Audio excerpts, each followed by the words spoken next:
I wonder, is the best strategy against Omicron boosting with the original vaccine? Or should we be waiting? We know all those vaccine makers are coming up with new formulas. They're working on it now. How do we make this decision? Yeah, so I'm going to start with the answer, which is don't wait. Go ahead if you haven't had your booster and get your booster. And why do I say that? One is we'll find out in coming days how much that boost helps. We do think it will help. Um, and if they are going to come out with, we'll say, updated vaccines, multivalent, Delta specific, Omicron specific vaccine updates, those are about 4 months out. So here we are in December. We're talking about March and April when you might get a booster. And in the meantime, if you get a booster with what we have now, that's going to give you some level of protection.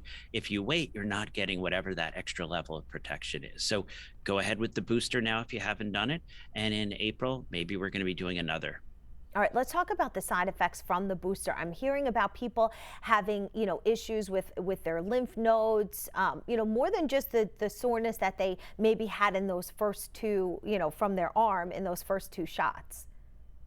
Yeah, one of the things we've seen, and I think we're seeing maybe a little bit of more of this with the third shot, is the swollen lymph nodes. So let's say you get it in your left arm, you're a righty, maybe you get it in your right arm because you're a lefty, and then you notice a few days later that the lymph nodes under the arm start to get enlarged.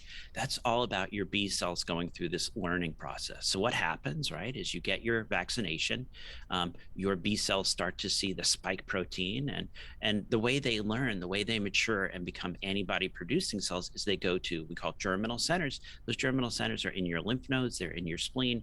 And so that's what you're experiencing. You're experiencing basically your B cells going to school under your arm. And it's uncomfortable for a little while, but this is how you're getting that protection down the road.